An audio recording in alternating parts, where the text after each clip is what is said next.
Today we're actually going to have to roll back on a previous video somewhat, as it's come to my attention that the Monterey guitar might not have been smashed and burned in Washington DC. We have a very special guest today as well, who will be telling me why. We also have another revelation at the end of this video, so stay tuned. Yes, we may have two forms of proof that the Monterey guitar might have been given away instead of destroyed, so it could still very much be out there somewhere. To tell us about it, I'm delighted to welcome original SAXON lead guitarist Graham Oliver, a master guitarist in the new wave of British heavy metal. We will be doing more with Graham very soon, but today he's here to tell us about his connection to Jimi Hendrix. A very, very warm welcome to the channel, Graham. It's an absolute joy to have you here, my friend. Hi Mike, it's my pleasure. We said about your connection to Jimi. Can you tell us a little bit about your connection to Jimi Hendrix? Well, I first saw him, if we backtrack, when I was 15. I actually saw the guy play in concert, which was a mind-blowing experience. And then years later, when we did the Innocence Is No Excuse European tour, we hired John Upsy Downing as our tech for the whole European tour. So of course, me being an Hendrix anorak, I had to pump him every chance I got for information. Must have drove him a bit crazy at times. Because I asked him about all the guitars. He told me it was him that put the Telecaster neck on the Newport Strat. Right. And all kinds of things. And he was actually at the Woodstock Shoken House while Jimi was there rehearsing for Woodstock. And we did talk about his early Strats, but John didn't really differentiate between large headstocks and small headstocks. Right. Being a guitar player, we would, you see. Yeah, And a 65 Strat in 69 was only 4 years old. But he did say that they worked in the studio. He fell asleep on the couch sometimes. He remembers a jam with Johnny Winter. Yeah. And he remembers that Jimi gave a black 65 Strat to Al Cooper. And Al Cooper was the guy who played keyboards on Like a Rolling Stone. And he was also the stage manager of at Monterey Pop Festival, where he met Jimi again. Yeah, and didn't Jimi ask Al to play at that, and he said no, it just wouldn't be professional of me? He did actually, yes. Yeah, because he wanted him to play on Like a Rolling Stone. Yeah. So, yeah, Upsy told you quite a lot about Jimi, but did he say anything about the black Monterey Strat? Obviously, that could have been the guitar that went to Al Cooper. Did he say anything about that at all? He just said it was a black 65 Strat, right, rosewood neck, and I presume it was a small headstock, because 65 would be a small headstock. Yeah, I think Jimi only had one small headstock Strat, black Strat at that time, a 65, and that was the one that was played at Monterey.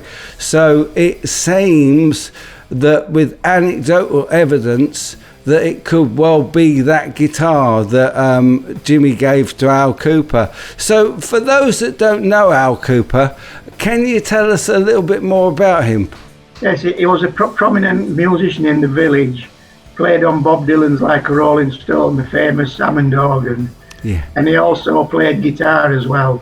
And he played on Jimi's, I think it was Long Hot Summer Nights, piano. Right. On Electric Ladyland. Wow. Because I met the keyboard player, Mike Finnegan. I met him in Birmingham with Joe Cocker. Yeah. And he told me, you know, the stories about Jimi using different keyboard players who had the right feel. Yeah. But they never got paid. He just did it as a goodwill gesture. I think that's why Jimi gave Al Cooper the black Stratocaster. I bet. And actually, Al was one of these musicians that was never given a lead sheet or any music, because he was always respected as somebody that could just play the right thing on the tracks. That's right, yeah, you're correct. Yeah, so do you think that it might have been Upsy that took the black Strat to Al, or do you not know? Well, I don't know about the timeline, if it's correct, but Upsy was at the Shoken House, like I said, at Woodstock. Yeah. And he was running errands for Jimmy, because he told me that he even went to pick Larry Leigh up at the airport. Right. The guitar player who played at Woodstock with Jimmy. Yeah. And Upsy told me that when Jimmy walked off stage at Woodstock, he said, "What was that like?" John said, "The band were rubbish, but you were great." But Jimmy had walked on when he said you were great, and he always regretted if Jimmy had heard that last line, because he never saw him again after that. Such a sad thing when Jimmy died, 18th of September 1970, and obviously Upsy was his roadie at that time when Jimmy died, of course. You can see Upsy in the Albert Hall footage, the Stockholm footage. Yeah. You can see him at the Woodstock footage. Yeah. In all the videos and photographs. I believe he first met Jimmy at Zurich when he was working for the Move. Right. He was a Birmingham-born guy, Upsy. Yeah.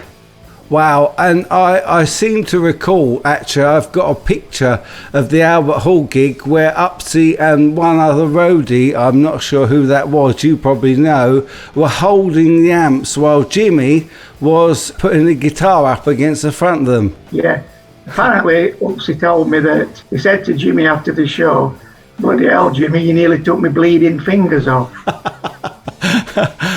And it seems that Upsy really did know him. But one last question, if I may, Graham, and we will come back and do some more. I really, really look forward to that. But just while we're on the Jimmy subject, I believe that Al Cooper sold that guitar in the early 90s for $100,000. Is that right? Yes, he's stated that in interviews on Hall of Fame, because he said there were people trying to burgle his house to steal the guitar. Yeah. And it's a shame, really. And he also said the money came in handy at the time.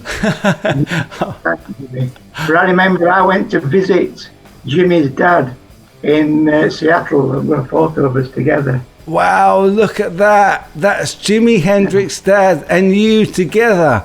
That is incredible. So I met his 101-year-old grandmother at the same time. Did you indeed? She said, "Young man, this is electricity is all foolishness." She's a lovely old lady. She was born in 1884. Yeah, so she'd seen some changes, and Jimmy used to go up there when she lived in Vancouver and stay with her. But Al had a couple of guitars and amplifiers and cabinets that Mike Jeffrey had sent from Electric Ladyland. Right. We can talk about that next time. I would love to interview you about all of that as well. It'll be an absolute pleasure. Thank you so much for talking today about Jimi Hendrix. Thanks for showing us that picture. And it's really interesting that it seems like Al Cooper may well have had that Jimmy guitar, so that is a real upturn in this story. So thank you so much for bringing that. Absolute pleasure, Mike, and it's great to talk to you. So there we have it. The Monterey may have been given to Al Cooper. I have written to Al to ask him more about it and to see if he has any photos. Additionally, I recently bought the book Electric Gypsy by Harry Shapiro and Caesar Gleebeck. On page 628 we have the full list of all Hendrix guitars. Look at the Monterey and then what's printed under it. Al Cooper possibly had the Monterey. Here are some photos of Al with the guitar, and it definitely looks a lot like the Monterey. Additionally, here is Al himself talking about Jimmy giving him a guitar. Sadly, he doesn't actually say which guitar, but the photos do suggest a 65 black guitar with the rosewood neck. So I got to that session pretty early, and there were a bunch of guitars on stands in the middle of the room. about 6 Stratocasters. So I came in, I sat down, and I said, I wonder if I can make some noise, because, you know, he used to string them backwards and play them upside down, because he was left-handed. So I took one of the guitars and I put it on right-handed, and I was trying to see if I could play it, but the strings were like upside down. And he walked in just then, and he said, you like that guitar? I said, I don't know. I said, some guy strung it all wrong and I can't play it. And he said, why don't you keep that guitar? I said, because it's yours. I said, I wouldn't do that. And I put it back on the stand. Felt that was definitely the right thing to do, much as I'd love to have his guitar. And then we did the session, and the next day his roadie rang my bell and brought the guitar over to the house. And I said, all right, I'm not turning it down now. And so I had that guitar for about 22 years. It was a magic guitar, needless to say.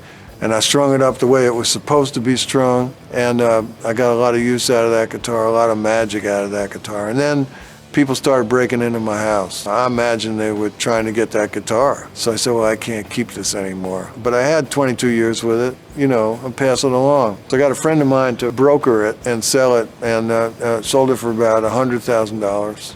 In 1991, and I put a lot of press out about that too, so people stopped trying to break into my house. I didn't want to do that, but I had to do that. Self-preservation. And I'm thinking, what is this? This is a piece of wood with some metal strings on it. Somebody's paying me $100,000 for this. Is that unbelievable? And I'll tell you, it was at a time in my life when I really could have used that $100,000. So, thank you, Jimmy. So make of that what you will, folks. One thing is for sure, if the guitar was given to Al Cooper, it wasn't locked away in Hendrix's manager's office for 50 years. Although the fact that Al strung it the right way could account for it having had a lot of right-handed playing, couldn't it? However, I promised you that I would have a further revelation at the end, and I do. In the next video, I think I found evidence of the body Tappy Wright got for the Justin guitar. That'll be coming really soon, so stay tuned for that. In the meantime, my friends, you take good care.